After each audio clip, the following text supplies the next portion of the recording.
Hello friends, आप सभी का हमारे YouTube channel for all exam में स्वागत है। आज हम आपके लिए लेकर आए हैं अधिगम एवं अर्जन से संबंधित कुछ क्वेश्चंस। ये हमारे UP TET, C TET, super TET और सब में और सभी एग्ज़ाम में की दृष्टि से महत्वपूर्ण हैं। हमारा पहला क्वेश्चन है, सीखना किसी स्थिति के प्रति को दर्शाता है। तो हमारे इसके ऑप्शन है अभिक्रिया, सक्रिय प्रतिक्रिया, प्रक्रिया, इनमें से कोई नहीं। तो इसका आंसर क्या है? सीखना किसी स्थिति के प्रति को दर्शाता है, अभिक्रिया को, सक्रिय प्रतिक्रिया को, या फिर प्रक्रिया को, या फिर इनमें से कोई नहीं। तो इसका आंसर है सक्रिय प्रक्रिया। सीखना जो है वो किसी स्थिति के प्रति सक्रिय प्रतिक्रिया को दर्शाता है। यदि हम कोई चीज़ सीखेंगे तो अच्छी बात होगी। सेकंड क्वेश्चन है हमारा, अधिगम के संदर्भ में कौन सा कथन सही नहीं है? इसके ऑप्शन है व्यक्ति के सर्वांगीण विकास में सहायक, ज्ञान के व्यवहारिक प्रयोग में सहायक, विषय वस्तु को रटकर याद करने में सहायक, व्यक्ति के व्यवहार में परिवर्तन लाने में सहायक। देखिए, इसमें पूछा है ये नेगेटिव सेंस में नहीं है, तो नहीं के लिए नेगेटिव आंसर के लिए हम नेगेटिव आंसर पर ही जाएंगे। कुछ हमारे शब्द होते हैं नेगेटिव सेंस के।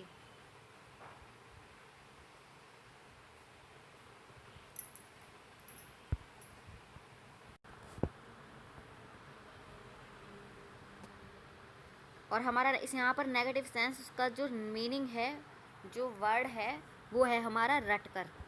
तो इसके लिए कौन सा आंसर सही है? हमारा सी। हमारा सी इज़ करेक्ट आंसर।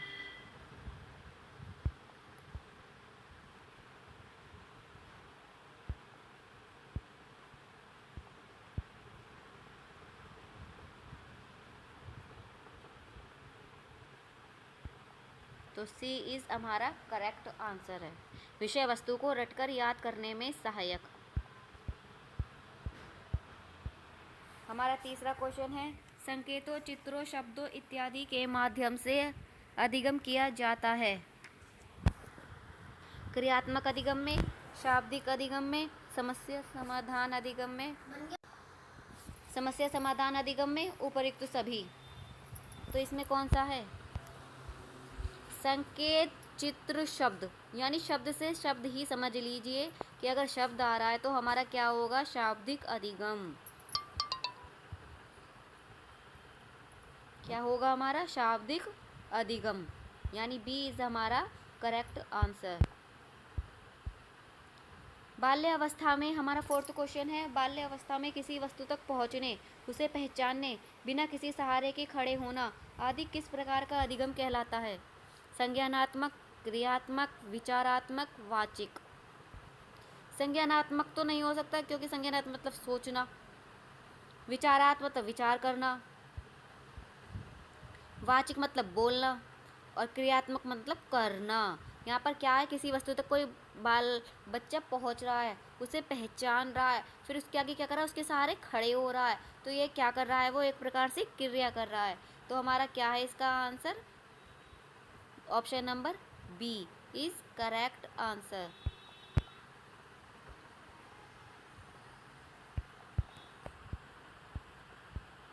हमारा फिफ्थ क्वेश्चन है, भाषा सीखने के लिए कौन सा कारक सर्वाधिक महत्वपूर्ण है?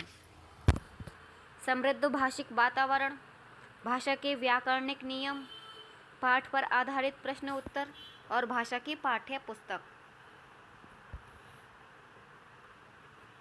भाषा सीखने के लिए कौन सा कारक हमें सर्वाधिक महत्वपूर्ण बताना, जो सबसे अधिक महत्वपूर्ण है? ये भी है, ये भी है, और फिर ये भी है, और ये भी है, यानी ये चारों ऑप्शन ही हमारे सही हैं। लेकिन सबसे अधिक सार्थक जो हमारा आंसर है वो क्या है? हमारा ए, समृद्ध भाषिक वातावरण। यदि बालक को कोई वो बालक का वातावरण अगर उसे समृद्ध मिलेगा, मतलब भाषा को जानने वाला मिलेगा, उस जैसा बालक किसी समाज में रहता है वह वैसे ही गुणों को एक्सेप्ट कर लेता है, यानी जैसा उसे वातावरण मिलेगा वो वैसा ही उसका अनुकरण करेगा। यानी अगर उसे समृद्ध भाषिक वातावरण मिलेगा तो वो उसका जो भाषिक वातावरण है वो समृद्ध बनेगा। भाषा सीखने के क्रम में बालक के अंतर्गत सर्वप्रथम किस अभिव्यक्ति का विकास होता है? सांकेतिक, मौखिक, लिखित और शिक्षण। भाषा सीखने के क्रम में बालक के अंतर्गत सर्वप्रथम किस अभिव्यक्ति का विकास होता है? सबसे पहले किसका होता है? मौखिक। सबसे पहले बालक मौखिक, फिर उसके बाद सांकेतिक, उसके बाद लिखित, उसके बाद शिक्षण। तो सबसे पहले क्या आएगा हमारा? मौखिक। सबसे पहले बालक मौखिक अभिव्यक्ति का विकास होता है बालक में, उसके बाद वो संकेतों का अब इशारों से बात करता है। भाषा नंबर 7, भाषा अर्जन और भाषा अधिगम के संदर्भ में कौन सा कथन सही नहीं है? सांस्कृतिक भिन्नता भाषा अर्जन और भाषा अधिगम को प्रभावित करने वाला महत्वपूर्ण कारक है। भाषा अर्जन में विभिन्न संकल्पनाएं मातृभाषा में बनती हैं। भाषा अर्जन में कभी भी अनुवाद का सहारा नहीं लिया जाता। भाषा अर्जन सहज और स्वाभाविक होता है, जबकि भाषा अधिगम प्रयासपूर्ण होता है। तो इसमें हमें जो पूछा है वो हमारा पूछा है नेगेटिव सेंस में, नहीं।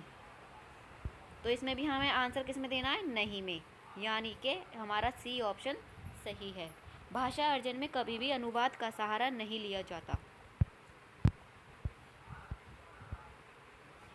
अब हमारा 8 क्वेश्चन। भाषा योग्यता के अंतर्गत आते हैं मौखिक अभिव्यक्ति, सांकेतिक अभिव्यक्ति, लिखित अभिव्यक्ति या फिर ये सभी।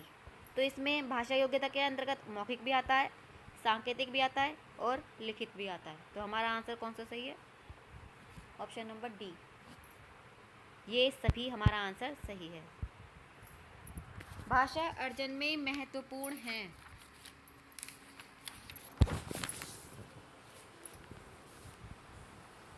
भाषा के विभिन्न रूपों का प्रयोग, भाषा का व्याकरण, पाठ्यपुस्तक, भाषा का शिक्षण। तो ये है हमारा सबसे महत्वपूर्ण जो हमारा वो अंग है, वो है हमारा ऑप्शन भाषा के विभिन्न रूपों का प्रयोग।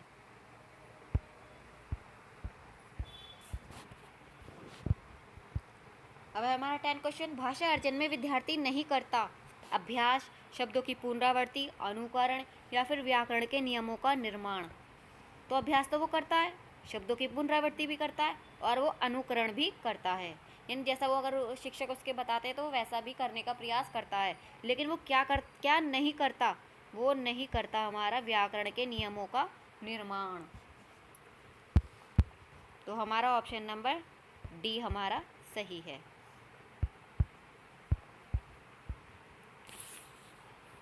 भाषा अर्जन है सप्रयास प्रक्रिया, अनायास प्रक्रिया, 1 और 2 दोनों, उपयुक्त सभी। तो भाषा अर्जन क्या है हमारी? सप्रयास प्रक्रिया।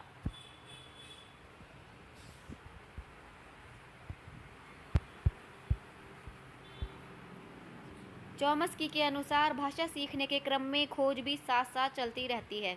चॉम्स्की ने क्या कहा था कि भाषा सीखने के क्रम में कौन सी खोज साथ चलती है? वैज्ञानिक। यह अभी हमने अपने आपको पिछले वीडियो में बताया था।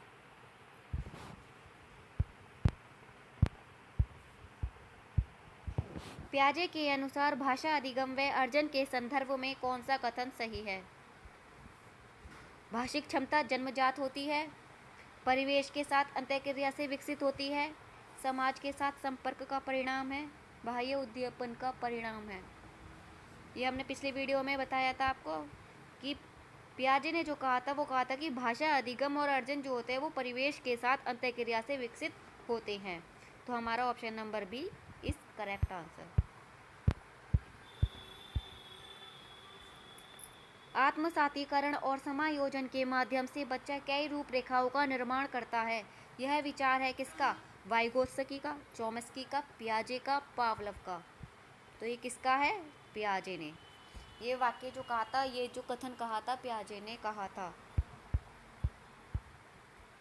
बच्चे में संज्ञानात्मक विकास होता है मूर्त संक्रियात्मक, पूर्व संक्रियात्मक, औपचारिक संक्रियात्मक या फिर ये सभी। तो क्या आएगा इसका? मूर्त भी होता है, पूर्व भी होता है, औपचारिक भी होता है। तो हमारा option number D is correct answer.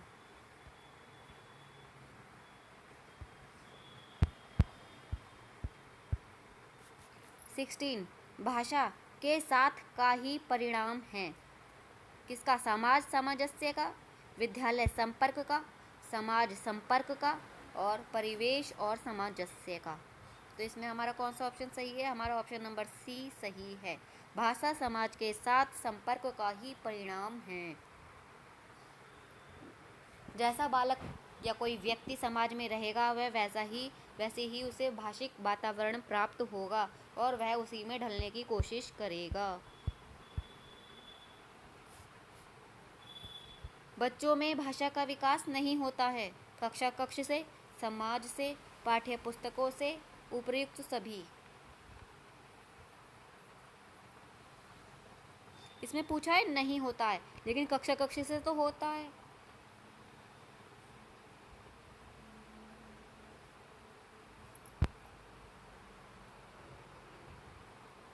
तो इसका आंसर क्या है हमारा?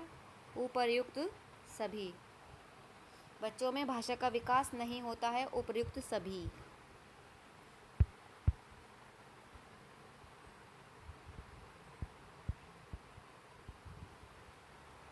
बच्चे स्वयं का सामाजिक रूप से रचित भाषा तंत्र विकसित कर लेते हैं। स्वयं का सामाजिक रूप से रचित भाषा तंत्र विकसित नहीं कर पाते हैं। ऑप्शन नंबर सी, विकसित भाषिक व्यवस्था के साथ विद्यालय नहीं जा पाते और उपर्युक्त सभी। तो इसमें कौन सा सेंटेंस हमारा सही है? Option number A. बच्चे स्वयं का सामाजिक रूप से रचित भाषा तंत्र विकसित कर लेते हैं। अब है हमारा 19वां क्वेश्चन 19। कक्षा 1 के बच्चे अपने ब्लैंक एवं ब्लैंक से प्राप्त बोलचाल की भाषा के अनुभवों को लेकर ही विद्यालय आते हैं। घर परिवार पड़ोसी, घर परिवार परिवेश, घर परिवार दोस्तों, घर परिवार टीवी। कक्षा 1 के बच्चे कह रहा है तो यानी वो अभी कक्षा 1 का बच्चा है तो ज़्यादा बाहर तो जाता ही नहीं होगा। दोस्त भी अभी उसके बने नहीं होंगे, टीवी भी वो कम देखता होगा, लेकिन वो उसके जो सबसे ज़्यादा इम्पोर्टेंट जो उस पर फैक्टर डालता है वो है उसका घर परिवार और उसका परिवेश। यानी घर परिवार और उसका जो परिवेश, उसे जो वातावरण मिलता है वो, उसे लेकर बालक विद्यालय जाते हैं। विद्यालय में जाकर तो उसे दोस्त मिलेंगे ही।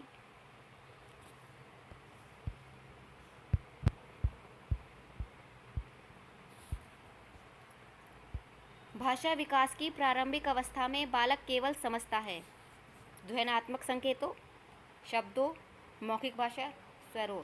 भाषा की जो प्रारंभिक अवस्था में उसमें केवल बालक जो है वो ध्वनि युक्त संकेतों को ही समझता है। ये बात हमने आपको पिछली वीडियो में बताई थी। अब हमारा आज का आखिरी क्वेश्चन, भाषा विकास की वास्तविक अवस्था होती है 3 वर्ष, 4 वर्ष, 1 वर्ष, 6 वर्ष। वो है हमारी 1 वर्ष। 1 वर्ष से हमारी वास्तविक अवस्था स्टार्ट होनी शुरू हो जाती है। सो फ्रेंड, आज की वीडियो अगर अच्छी लगी हो तो लाइक ज़रूर करें, अपने दोस्तों को शेयर करें और भी ऐसी अपडेट पाने के लिए, ऐसी वीडियो पाने के लिए हमारे चैनल को सब्सक्राइब ज़रूर कर लें।